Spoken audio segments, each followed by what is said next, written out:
अस्सलामुअलैकुम। आज हम पावर पॉइंट का लेक्चर नंबर 2 देख रहे हैं, जिसमें अहम MCQ डिस्कस करने जा रहे हैं, जो कि हर कम्पिटिटिव एग्ज़ाम के लिए बहुत ही ज़रूरी हैं। तो हम स्टार्ट करते हैं आज का lecture. Slide show option available to the presenter include all of the following except. इसका करेक्ट आंसर है A, transition command. Which of the following is an example for automatic text formatting?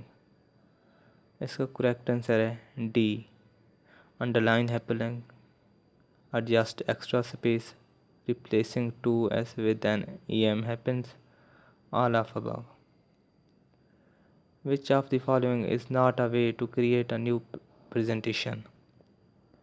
इसका correct answer है ए, using the scan in slide feature. The quickest way to create a PowerPoint presentation is to use the। सबसे fast तरीन तरीक़ाकार क्या है कि हम PowerPoint में presentation create कर सकते हैं, उस यानी किस तरह से क्रिएट कर सकते हैं उस। इसका करेक्ट आंसर है B, auto content wizard. Which of the following can you format using button on the formatting tool bar? इसका करेक्ट आंसर है ए, underline.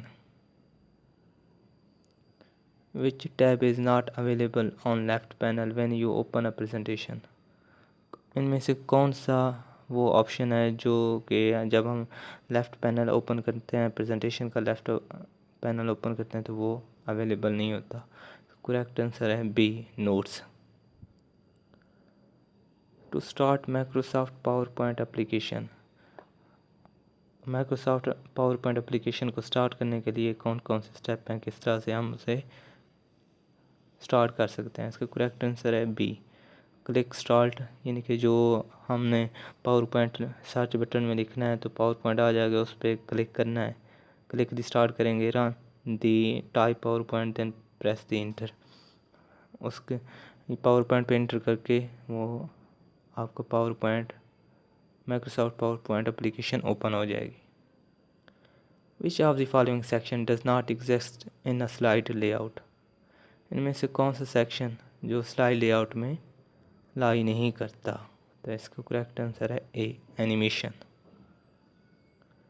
Power point presentation are widely used as. PowerPoint presentation ज़्यादातर कहाँ कैसे use होती है? इसका correct answer है D, note outlines for teachers, project presentation by students, communication of planning. यानी कि टीचर्स भी इसे यूज़ करते हैं, स्टूडेंट भी इसे यूज़ करते हैं, और कोई भी कम्युनिकेशन ऑफ प्लानिंग के तहत कोई भी यानी प्लान बताना हो तो उसके लिए हम प्रेजेंटेशन क्रिएट करते हैं, ताकि अपने जो कंपटीटर हैं, जो अपने क्लाइंट्स हैं, उससे हम इजीली कम्युनिकेट कर सकें। तो वो मोस्टली ये हर फील्ड वाइडली यूज़ होती है, हर फील्ड में। तो आज का लेक्चर यहीं ख़त्म हुआ। ये बहुत ही अहम MCQs हैं जो हम आपके लिए लेके आ रहे हैं। तो थैंक यू।